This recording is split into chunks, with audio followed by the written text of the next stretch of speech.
죄에서 자유를 얻게 함은 보혈의 능력 주의 보혈 지형을 이기고 승리하니 참 놀라운 능력이로다. 주의 보혈 능력 있도다.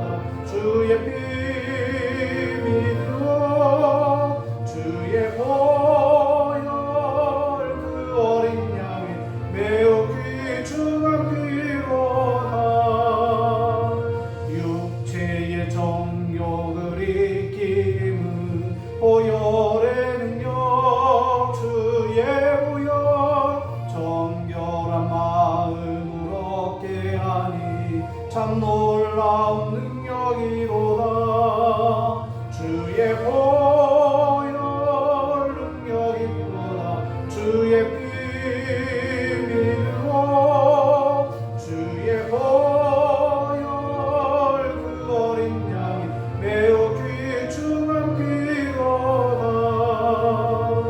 눈보다 보이게 밝히는 것 보혈의 능력 주의 보혈 부정한 모든 것 밝히시니 참 놀라운 능력이로다. 주의 보혈 능력 있도다. 주의 피 믿으오. 주의 보혈 그 어린 양이 매우 귀중한 피로다. 구주의 복음을 전할지모 보혈의 능력 주의 보혈 날마다 나에게 찬송 주니 참 놀라운 능력이로다. 주의 보혈 능력 있도다. 주의 피 믿으오. 주의 보혈 귀중한 피로다.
이 시간 우리 합심해서 기도하는 시간을 갖겠습니다. 하나님, 오늘 우리 예배를 받아달라고, 하나님이 받으실 만한 거룩한 예배 되게 해달라고 우리 한 목소리로 함께 하나님 앞에 참회 기도 합심해서 드리겠습니다.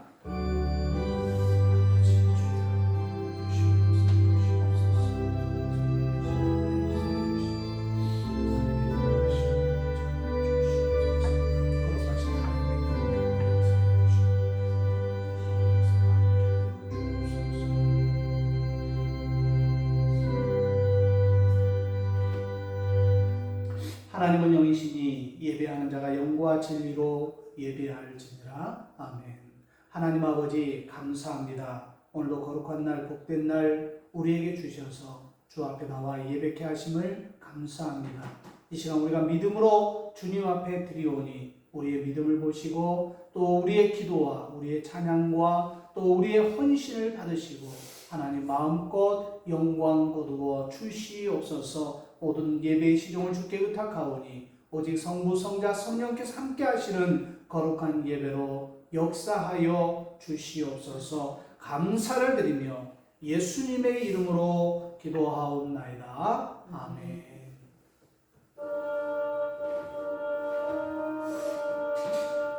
이 천지가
변찮는 주님의 사랑과 거룩한 보혈의 공로를 우리 다 찬양을 합시다.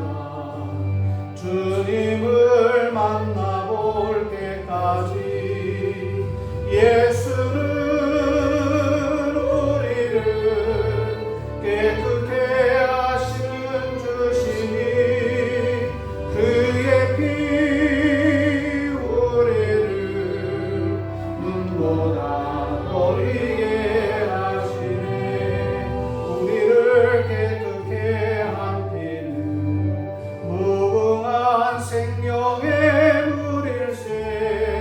생명을 구원할지니라. 하나님 찬양을 합시다. 예수를 깨끗게 하시는 주시니 그의 피 우리를 눈보다 어리게 하시네.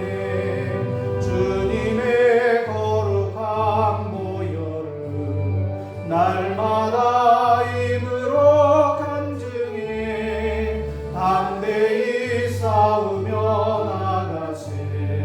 천국에 들어갈 때까지 예수는 우리를 깨끗게 하시는 주시니 그의 피 우리를 눈보다 더이게 하셨네.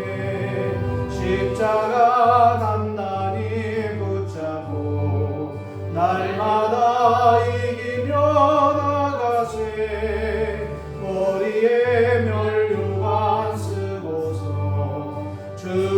나의 찬양할 때까지 예수는 우리를 깨끗게 하시는 주시니 그의 피 우리를 눈보다 보이게 하셨네.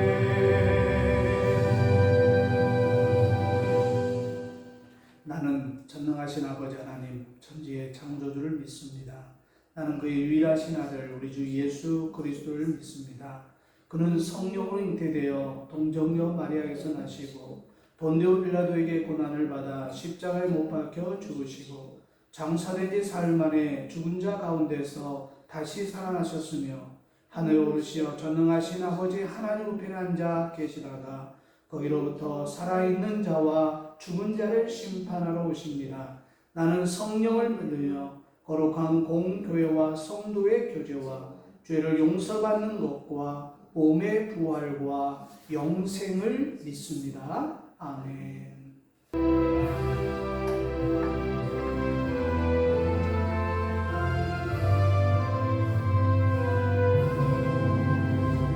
가슴마다 파고진 우리들의 젊은이 눈동자의 어려움 다 우리들의 푸른 꿈 주의 말씀 주의 행하 빛과 진리 되시니 우리 정을 한결같이 주만 따라 살리라. 돼지같이 광활하자 우리들의 젊은이 산과 같이 우람하자 우리들의 기상이 십자가를 높이 들고 노래하며 나가자 하늘 뜻이 땅 위에 이루어질 때까지 아멘.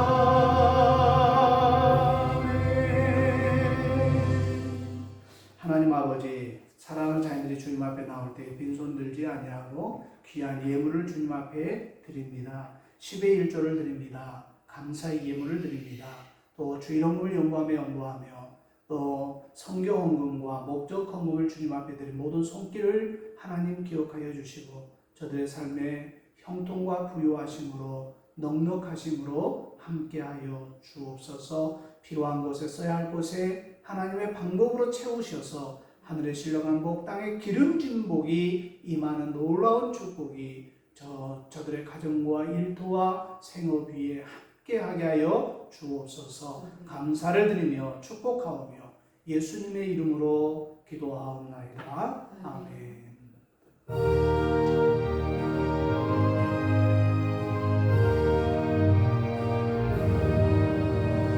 예수 사랑하심은 성경에서 배웠네. 우리는 약하나 예수 권세만 도다.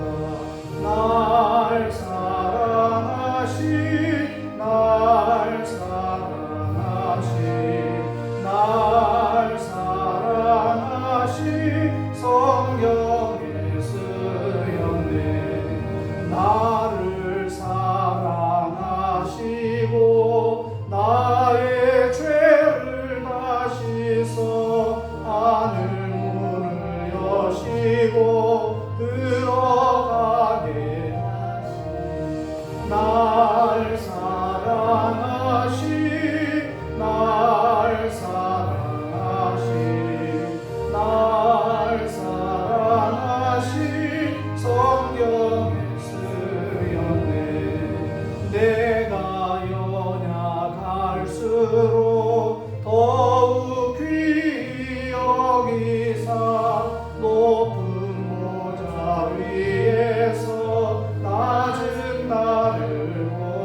보겠습니다.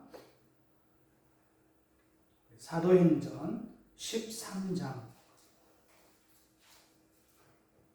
2절에서부터 3절까지 말씀 보겠습니다.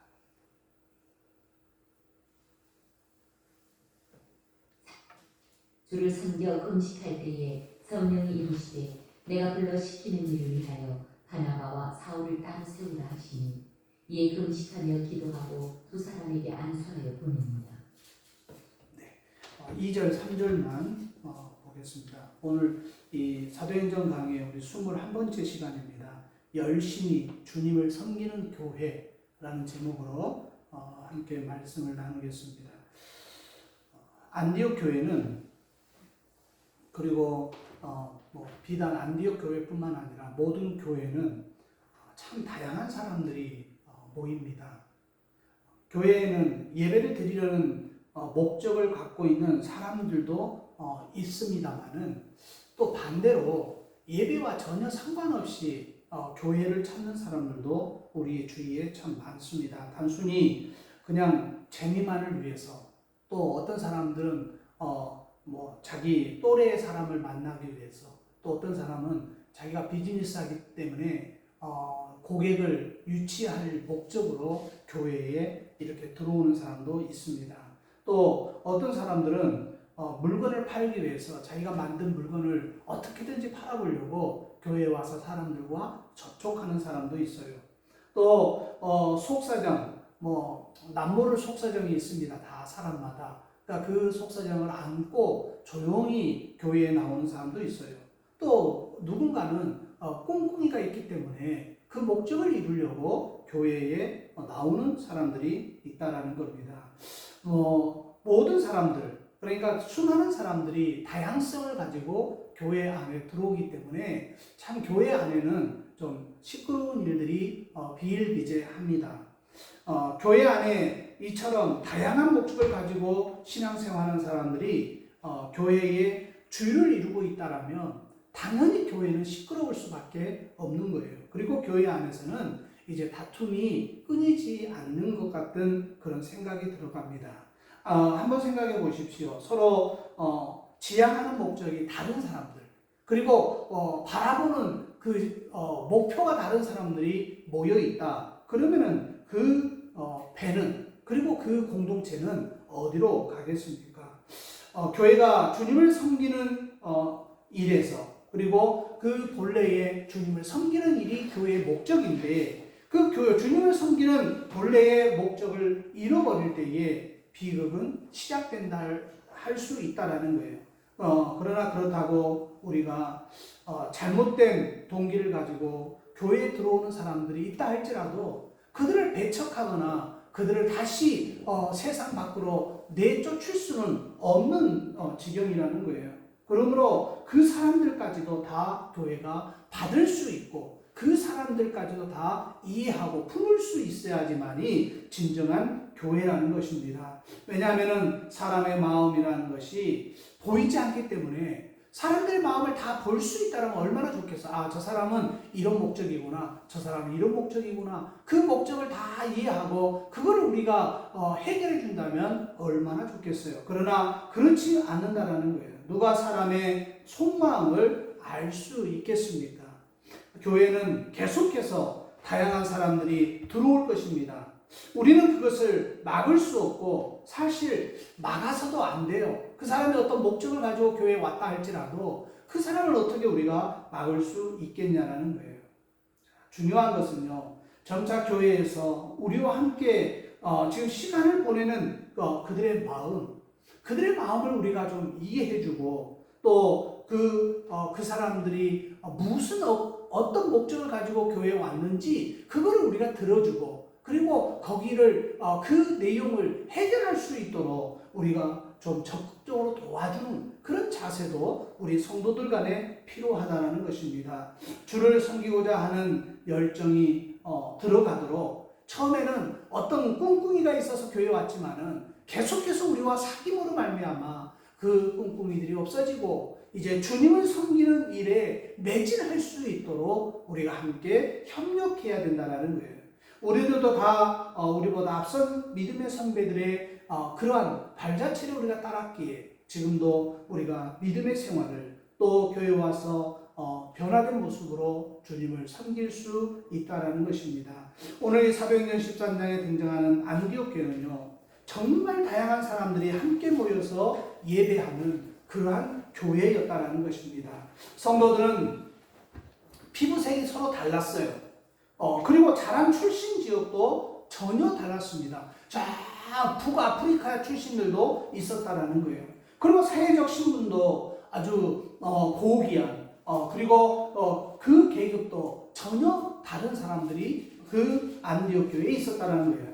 어떤 이들은 노예보다도 더 못하는 그러한 성도도 있었고, 또 어떤 이들은 왕족 혹은 귀족으로 추정되는 인물도 이 안디옥 교회 안에 포함되어 있었다는 것입니다. 어떤 이는 기회가 없어서 정말 글씨로 읽을 수도 없고 쓸 수도 없는 전혀 배우지 못한 사람이 안디옥 교회에 있는가 반면에, 또 당대 최고의 학파였던 그런 가말리엘 학파에 거기서 저 엘리트 코스를 밟았던 그런 정기 공부를 했던 사람도 그 안디옥 교회에 포함되어 있었다는 거예요. 이처럼 안디옥 교회는요, 전혀 다른 사람들이 정말 구성되어 있었으니까 하나의 공동체로서 서로 함께 신앙생활을 하고 있었다라는 것만 봐도 정말 신기할 정도로 정말 멋있는 교회이지 않았을까, 그런 생각을 해봅니다. 자, 과연 무엇이 이 안디옥 교회를 신분도 다르고 계급도 다르고 피부색도 다르고 공부했던 그런 차이도 다 다른 이런 교회가 어떻게 이처럼 서로 다른 사람들을 하나로 묶을 수 있었냐라는 거예요. 오늘 이 본문이 우리에게 주고자 하는 메시지가 바로 이겁니다. 우리는 이 질문에 대한 단서를 2절에서 찾아볼 수가 있어요. 한번 2절을 한번 봅시다. 2절에 보면 이렇게 나와 있어요. 그들이 주님을 섬겼다라고 표현하고 있어요. 안디옥 교회 성도들이 주님을 섬겼다라는 거예요.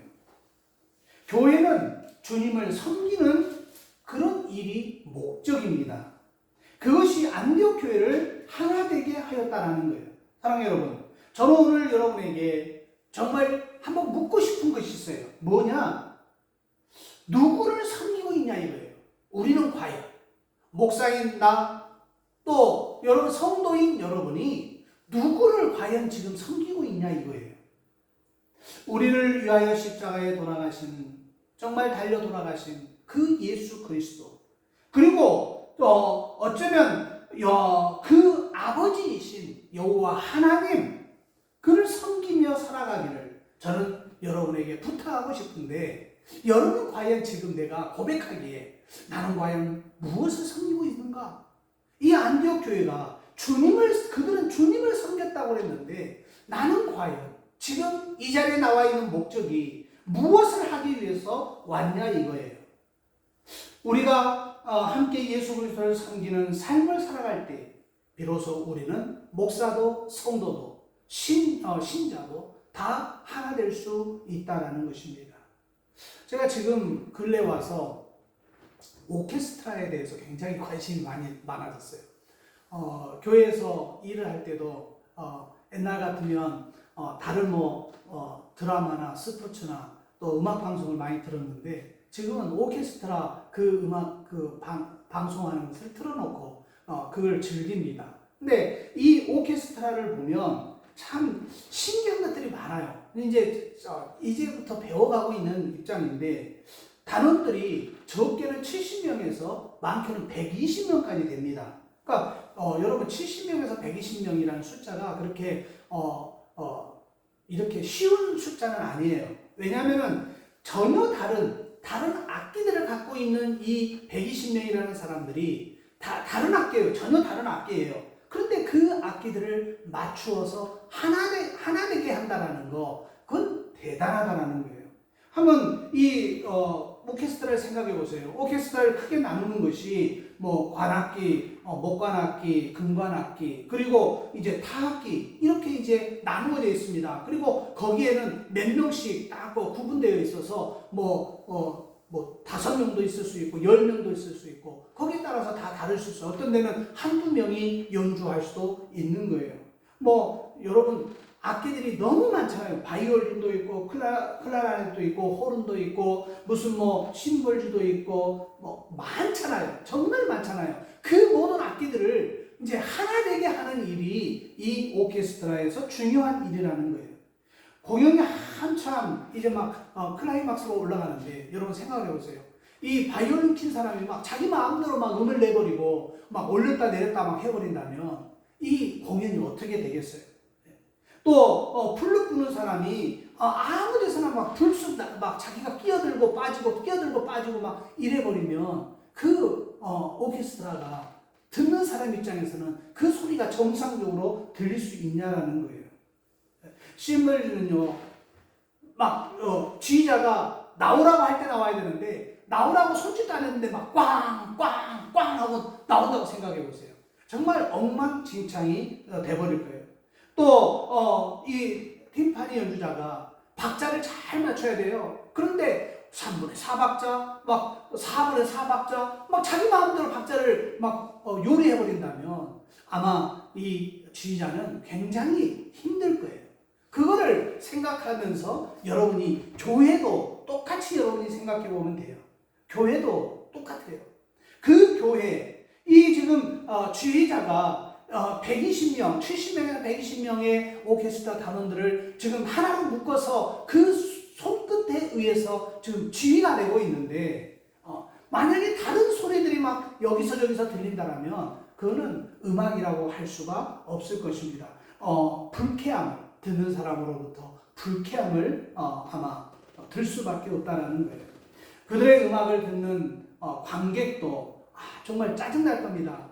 왜 음악이라고 연습도 안 하고 저렇게 와서 틀리고 막 삑소리 나고 막 엉뚱한 소리가 들어오냐 이렇게 이야기할 거예요. 결국 연주하는 오케스트라의 단원들도 이제 불협화음이 될 거예요. 왜? 안 맞춰지니까 서로 원하는 소리가 안 나니까 여기서 이 연주를 중단하는 사태도 벌어질 것입니다. 다양한 악기와 같은 그런 단원을 가진 오케스트라가 그들이 딱 하나 되게 할 수 있는 사람은 앞에 서 있는 지휘자 외에는 방법이 없어요. 지휘자가 딱 보고 지휘자가 하는 대로 따라가는 것입니다. 여기에 악기를 다루는 120명이 되는 연주자들이 정말 앙상블을 조화를 이루기 위해서는 지휘자가 손을 올리고 내리고 또 펴고 하는 이 모든 과정들을 똑똑히 쳐다보면서 연주를 할 수밖에 없는 거예요.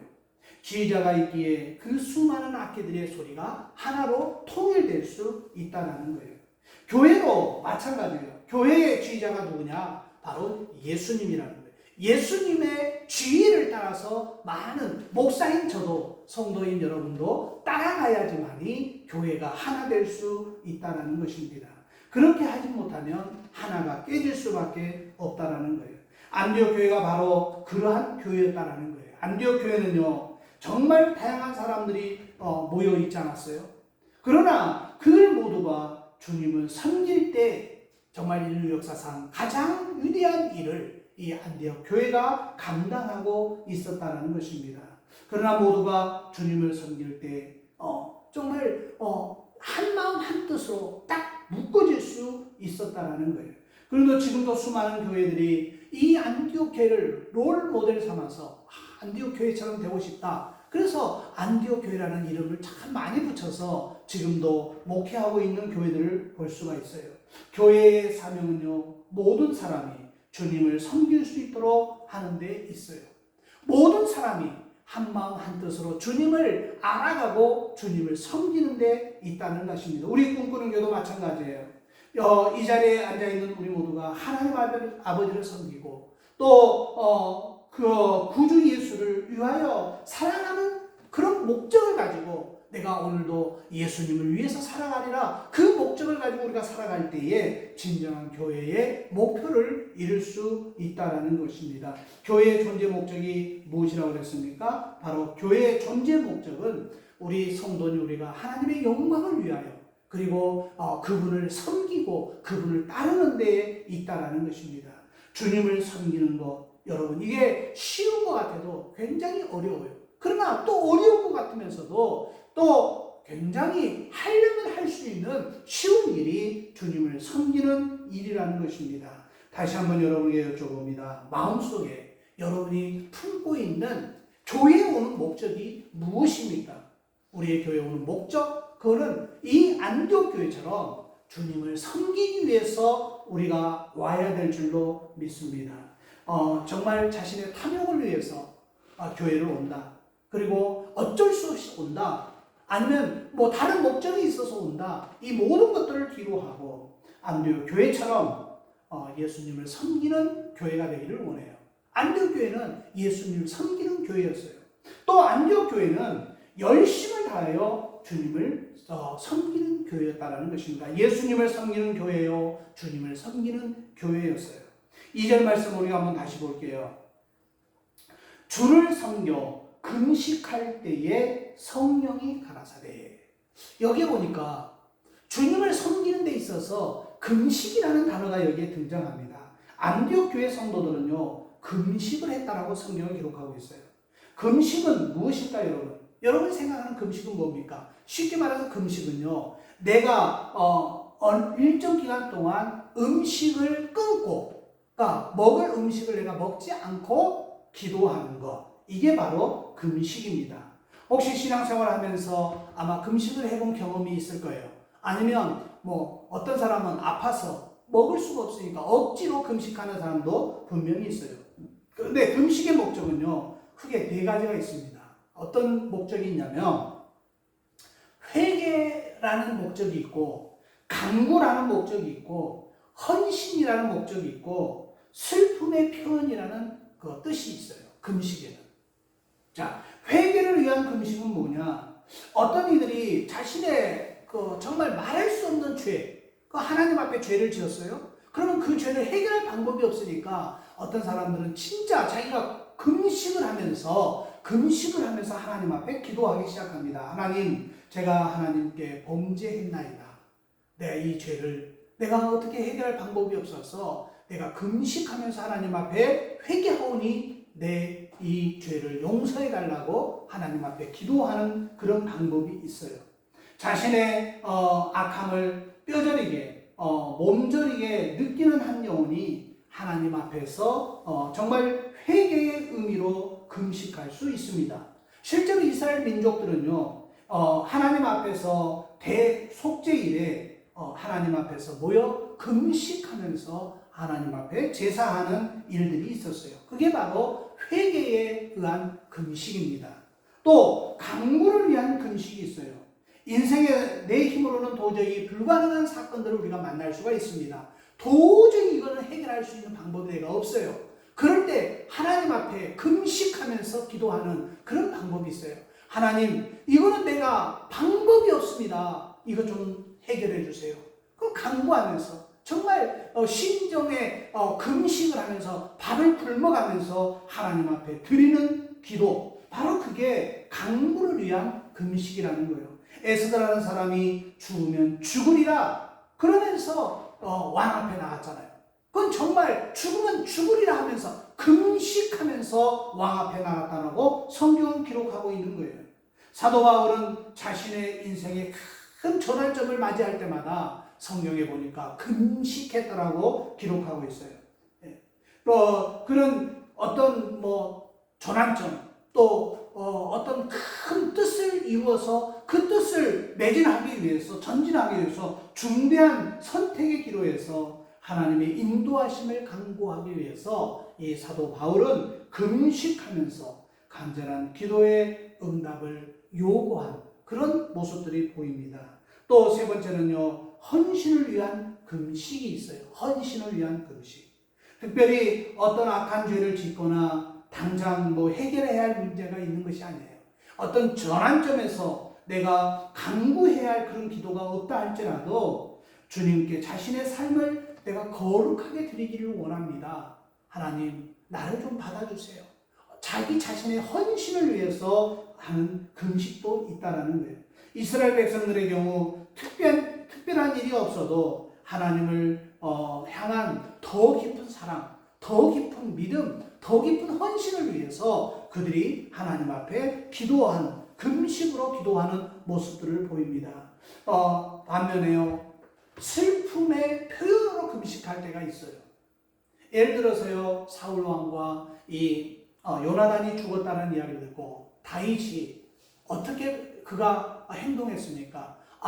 자기가 섬겼던 왕, 자기의 정말 가장 친한 친구인 요나단이 죽었다는 이야기를 듣고 다윗은 슬퍼하면서 금식했다라고 성경은 기록하고 있어요.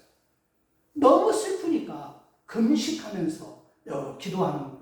느헤미야는 이스라엘의 성벽이 무너졌다라는 소식을 딱 접했을 때 너무 슬픈 거예요. 너무 슬프니까 그 소식을 듣자마자 슬퍼하면서 금식했다 성경은 기록하고 있습니다.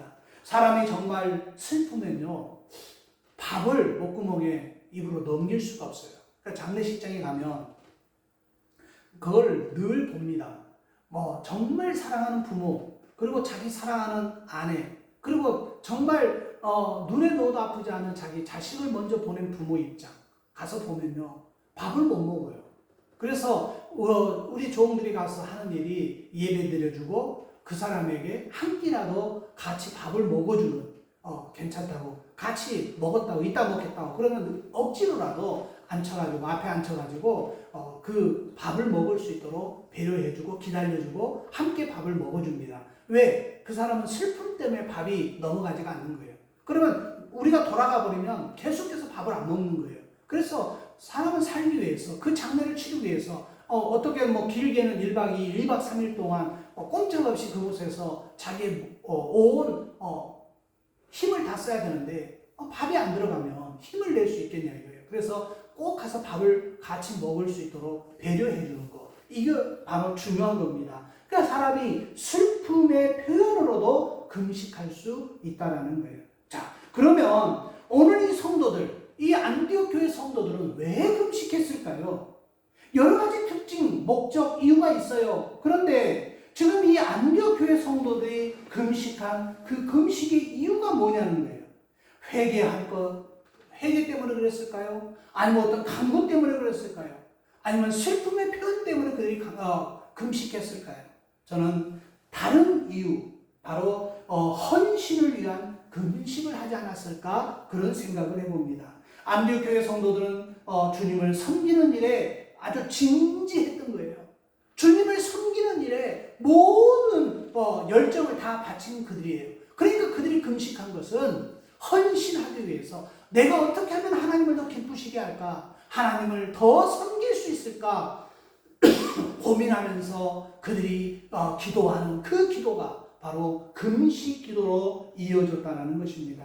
안디옥 교회 성도들은 주님을 섬기는 일에 정말 진지한 자들이었기 때문에 더 헌신하기 위해서 금식을 하면서 예배하는 이들의 모습, 주님을 섬기는 일이 바로 안디옥 교회 성도들에게 얼마나 중요했는가를 보여주고 있다는 거예요. 참 이와 같이 온 마음 다해서 주님을 섬기는 사람들이 함께 신앙생활을 하는 이 안디옥 교회, 얼마나 행복했겠어요. 또 그 성도들이 얼마나 정말 마음에 여유를 가졌겠습니까? 저는 그걸 볼 때마다 부럽다라는 거예요. 우리 교회가 속해 있는 중부노회 목사님들을 보면 참 훌륭한 분들이 많아요. 목회자인 저를 부끄럽게 하는 정말 정도로 주를 위해서 헌신하는, 그리고 주를 위해서 정말 온 마음과 뜻을 다 바치는 그런 주의 종들이 참 많다는 것을 느낄 수가 있어요. 제가 저분처럼 내가 어떻게 조금 닮아갈 수 없을까? 저분처럼 저런 열정을 가질 수 없을까? 그런 생각들을 저도 하게 됩니다. 그런데요, 저는 그분들의 생각하면 할수록 참 하나님께 감사하면서 제 마음이 즐거워져요. 왜냐하면은 그래도 희망이 있다라는 거예요. 그래도 우리 중부노회 제가 속해 있는 우리 노회의 목사님들이 그래도 지금까지 열정 잊어버리지 않냐고, 연세는 들었어도 어떻게 하면 구령역에 정말 한 영혼 한 영혼을 위해서 몸부림치는 그들의 그 모습을 볼 때에 참 부럽다. 저들의 마음 내가 끝까지 잃지 않고 지키고 싶다라는 마음도 저에게 분명히 있다는 것입니다. 왜냐하면 그들이 나의 동역자들이요, 최일선에서 함께 싸우는 전우들이기 때문에 그렇다라는 거예요. 단순히 우리가요 죽어서 천국 간다 이렇게 신앙생활을 끝내버리면 안 돼요. 예수 그리스도의 초림으로 말미암아서 이미 시작된 하나님 나라 확장을 위해서 우리가 어떻게든지 정말 힘쓰고 노력해야 된다는 것입니다. 그리고 자신의 삶을 하나님의 그 역사에 우리가 한번 맡겨봐야 된다는 거예요. 교회와 성도들을 섬기는 데 있어서 정말 내가 마지막 목숨이 닿는 그날까지 주님께서 했듯이 나도 그러한 모습으로 섬기고 싶다라는 그런 다짐을 해본다는 겁니다. 그래야지만이 아름다운 열매가 맺혀질 수 있다는 거예요. 사랑하는 여러분, 이 안디옥 교회 정말 지금 여러분이 서 있는 자리가 저는 안디옥 교회 같은 그런 충만한 교회, 그리고 주님만을 바라보는 교회, 그리고 주님만을 섬겼던 교회의 성도들이 되기를 원한다는 것입니다. 우리가 열정을 가지고 주님을 섬기고 있느냐, 아니면 내가 열정이 식어졌느냐를 한번 우리는 봐야 된다는 거예요. 하나님을 떠나면 벌 받을 것 같은 그런 감정으로 여러분이 주님을 섬기고 있지는 않습니까? 그러면 정말 헌신이 부담스러워서 제대로 헌신을 못하는 그러한 신앙생활을 혹시 우리가 하고 있지는 않느냐라는 거예요. 이도저도 아닌 상태로 신앙생활을 하고 계시는 않습니까? 요한계시록을 보면요, 예수님께서 가장 싫어하는 사람이 이중적인 태도를 갖고 있는 사람을 예수님이 싫어하세요. 왜냐하면 지금 그 귀한 핏값으로 사신 사람이 우리잖아요. 우리 예수님이 핏값 주고 우리를 산 사람이에요. 그런데 우리가 정말 이러지도 못하고 막 우왕좌왕 그렇게 움직여 버린다면 예수님은 가장 슬퍼할 수밖에 없다라는 거예요. 요한계시록 3장 15절로 16절에 보면 라오디게아 교회, 그러니까 그 교회에 이제 예수님께서 말씀하신 내용이 있습니다. 무슨 내용이 있냐면은 나는 내 행위를 안다라는 거예요. 내 행위를 안다. 너는 차지도 않고 뜨겁지도 않도다. 내가 차든지 뜨겁게 하든지 하나를 택하라는 거예요. 아니면 내가 내 입에서 너를 토해내 버리리라. 토해내 버리겠다라는 거예요. 그러니까 이중적인 모습, 이것도 아니고 저것도 아니고 이런 모습을 예수님은 가장 싫어한다라는 거예요. 이처럼 이도 저도 아닌 이중간의 자세는 주님을 섬기는 육적인 그리스도인에 대해서 예수님께서 그들을 분명히 말씀합니다. 주님의 입에서 토해버리겠다라는 표현을 사용하고 있다라는 강력한 경고의 메시지라는 것입니다. 책망이라는 거예요. 열정 없이 주님을 섬기는 삶은 그리스도인의 표준이 아니라는 거예요. 사랑의 교회를 목회했던 고 오카노 목사님이 계세요. 근데 그 오카노 목사님이 살아생전에 했던 설교 중에 이런 내용이 있어요. 그분이 많은 설교를 했는데 그 많은 설교 중에 제 마음에 지금도 가끔가다 생각나는 설교 제목이 표준을 낮게 잡으면 망합니다 라는 제목이 있어요. 표준을 여러분 이해를 잘해야 돼요. 표준을 낮게 잡으면 망한다라는 거예요. 그러면서 설교 중에 옥 목사님이 이런 이야기를 했어요. 옆에 있는 성도들을 바라보면서 그 성도들하고의 비교를 하면서 저 성도가 이렇게 하니까 나는 이 정도 하면 됐겠지라고 하면 망하는 신앙이라는 거예요. 자, 나는 주일 예배는 이제 드렸으니까 예배실 딱 밖으로 나가서 이제 내가 마음대로 주일 예배를 드렸으니까 이 의무는 이행했으니까 내가 밖에 나가서 세상 사람들과 똑같이 생활한들 나는 그 사람들보다 낫지 않느냐라고 표준을 그렇게 정하면 그건 망한다라는 거예요. 망한다. 그러니까 그런 이야기를 이 오카노 목사님이 하신 거예요. 참 그 표준이라는 것이 그래요. 표준이라는 것이. 바울은 이렇게 이야기합니다. 고린도전서 11장 1절에 바울이 이렇게 고백하는 거예요. 바울의 고백대로 내가 그리스도를 본받는 자 된 것 같이 너희는 나를 본받는 자가 되라. 바울은 누구에게 표준을 맞춘 줄 아세요? 바로 예수님께 표준을 맞춘 거예요. 그래 예수님께 표준을 맞추니까 그거는 망하는 것이 아닌 거예요. 그거는 성공하는 거예요. 예수님을 열정적으로 하나님을 위해 사신 분이에요. 그런데 그 하나님을 섬기는 일에 그분이 전부였다라는 겁니다. 그런데 그분의 표준, 그분의 본을 보여주신 예수님을 살아가는 삶에 내가 표준으로 예수님을 삼겠다. 이건 절대 망하는 사건이 아니라는 거죠. 그러므로 옆에 있는 성도들에게 표준을 맞추지 마시고 또 세상 사람들에게 표준을 맞추지 마시고 우리는 예수님께 표준을 맞춰서 살아가는 성도들이 되어야 된다는 것입니다. 예수님은 안디옥 교회 성도들은처럼 진지하게 열심을 다하고 주님께 충성을 다해서 주님을 섬기는 이들에게 뭐라고 약속하지 아세요? 생명의 멸류관을 주겠다고 약속하고 있어요. 요한계시록 2장 11절에 내가 죽도록 충성하라. 그리하면 내가 생명의 멸류관을 내게 주리라. 생명의 멸류관을 주겠다라는 거예요.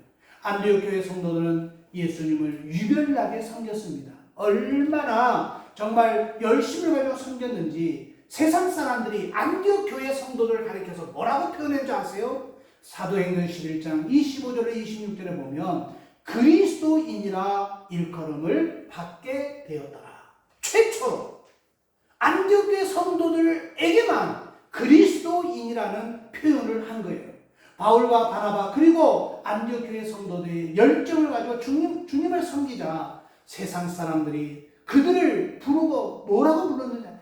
크리스천이다. 그리스도인이다. 우리나라 말로 말하면 저 예수쟁이들이라는 표현이라는 거예요. 얼마나 정말 정확한 표현입니까? 예수가 삶의 중심이고 예수가 삶의 모든 것인 사람들, 그래서 그들을 예수쟁이 이렇게 표현했다라는 거예요. 그리스도인 이렇게 표현했다라는 거예요.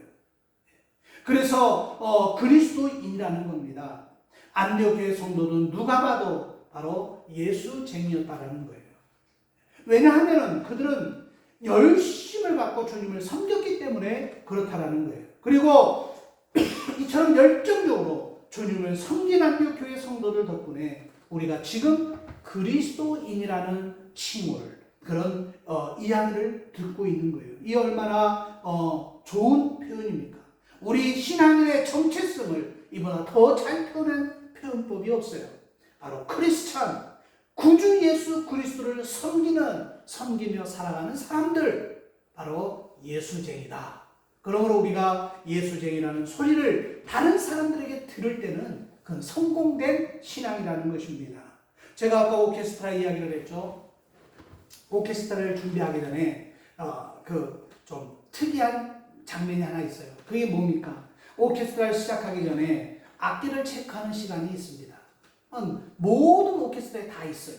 악기를 체크하는 시간인데 이제 그 시간에 바이올린을 든 악장이 일어나가지고 이제 머리를 끄덕입니다. 이제 딱 표시를 하는 거예요. 전체 이 오케스트라 단원들에게. 그러면 오보의 수석 주자가 일어나서 A 라를 칩니다. 라를 딱 튕겨주면 모든 악기들을 그 오보의 라에 맞춰서 이제 이 악기를 조정합니다. 그거를 이야기하는 소리를 맞춰서 하는 악기를 우리가 튜닝이라고 이야기해요. 튜닝한다 이렇게 이야기하는 거예요. 그리고 긴 침묵이 이제 흐른 다음에 이 지휘자가 딱 나오면 막 관객들이 박수로 지휘자를 맞이하는 거예요. 자, 이와 똑같이 교회가 오케스트라라면 지휘자는 예수님이라고 제가 여러분에게 소개했어요. 그러면 주님께서 우리의 삶을 주의하기 전에 먼저 우리의 마음을 점검해야 돼요. 튜닝을 해야 돼요. 그러니까 정말 내 마음이 주님을 섬김에 있어서 준비가 되어 있는지 없는지를 점검해야 된다는 거예요. 그걸 지금 오케스트라에서는 튜닝을 한다라고 표현하고 있는 거예요. 한번 점검해 보자는 거예요. 열심을 가지고 주님을 섬길 준비가 마음이 되어 있는가? 주의자 되시는 주님의 인도하심에 내 삶을 온전히 맡겨드릴 수가 있는가? 그리고 이 오케스트라 그 시간만큼 내가 주의자에게 집중하듯이 우리의 삶에 있어서 예수님께 집중해서 그분의 표준을 따라서 내가 신앙생활을 할 수 있는가를 점검하고 우리가 튜닝을 하라는 거예요. 정말 온전히 맡겨드리고서 또 어디로 인도하든지 내가 그분께 순종하겠다는 그런 자세가 우리에게 있다라면 그건 굉장히 우리에게 의미 있는 일이 될 것입니다. 18세기 영국에서 존 웨슬레라는 유명한 분이 있어요. 감리교를 창시하신 분인데 그분과 함께 이 감리교 운동을 시작했던 설교자가 있는 조지 휠필드라는 분이 있습니다. 그분이 얼마나 열심으로 살았는지 사람들이 불꽃처럼 타오른 설교자 이렇게 별명을 붙여줬어요. 그러니까 지금 조지 휠피스는 불꽃처럼 타오른 설교자라는 별명을 사람들이 붙여줬기 때문에 자기도 부담스러운 거예요. 그래서 어떤 사람이 이렇게 물었어요. 목사님 정말 너무 열심히 하시는데 좀 쉬면서 하시면 안 돼요? 이렇게 물었어요. 그랬더니 이 조지 휠필드 목사님께서 하신 말씀이 녹슬어서 없어지느니 차라리 달아서 없어지는 것이 낫겠습니다. 그러면서 자기는 녹이 쓸어서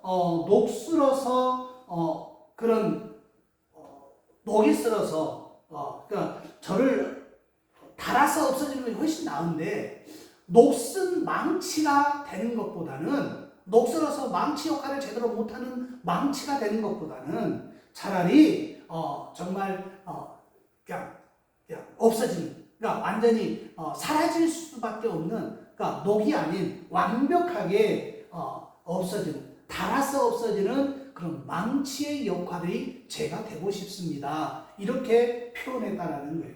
얼마나 멋있는 표현이에요. 자기는 그냥 낡아서 그냥 달아서 없어지는 그런 인생이길 원한다는 거예요.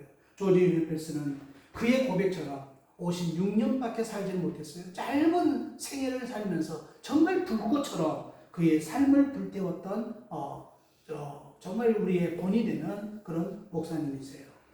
그는 사랑하는 구주 예수 그리스도를 섬기면서 온전히 불태웠던 그 삶을 볼 수가 있습니다. 이제 말씀을 정리해 볼게요. 사랑하는 여러분, 우리의 인생은 속히 지나갑니다. 많은 사람들이 정말 영원할 것 같다라고 생각을 하는데 그렇지가 않아요. 한 번뿐인 우리의 인생, 무엇에, 어디에 열정을 불태우면서 살아가겠습니까?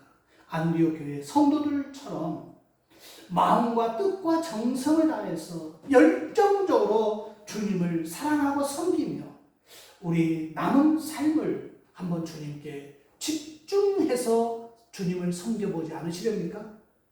주님을 향한 열심 있는 그런 헌신을 통해서 하나님께서는 하나님께 영광을 돌리는 삶, 그리고 세상에는 커다란 사랑과 섬김의 발자국을 우리가 한번 남겨보지 않으시겠습니까? 안디옥 교회는 오늘 분명히 말했습니다. 주님을 섬겼다라고 표현합니다. 어떻게 섬겼습니까? 그가 금식하면서 주님을 따랐고 주님을 섬긴 사람들이었어요.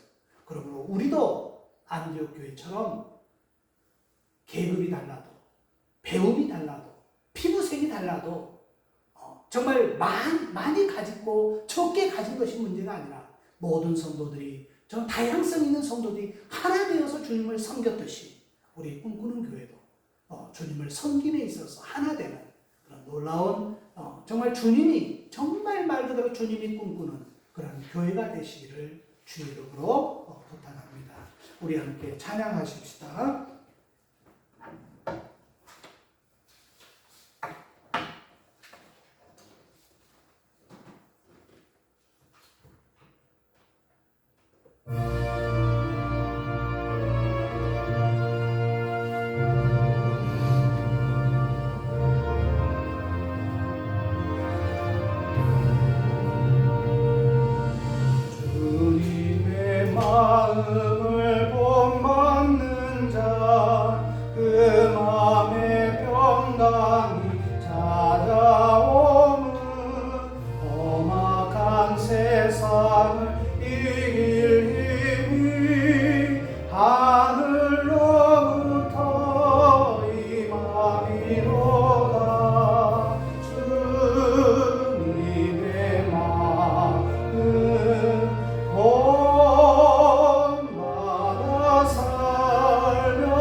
아버지의 은혜와 하나님 아버지의 극진한 신사랑과 성령님의 감화감동 내주도 충만케 하시며 성령의 기름 부음의 역사가 안디교회처럼 주님을 섬겼노라고 고백할 수 있는 그러한 믿음으로 우리가 주님을 섬기리라. 주님을 나의 정말 목표로 또 나의 표범으로 삼고 주님을 향하여 매진하리라 고백하며 결단하는 사랑 성도들 머리머리 위에와 저들의 가정과 일터와 생업과 학업 위에와 주님이 사랑하시는 꿈꾸는 교회와 이 나라의 민족 위에 이제부터 영원토록 함께 있을지어다. 아멘.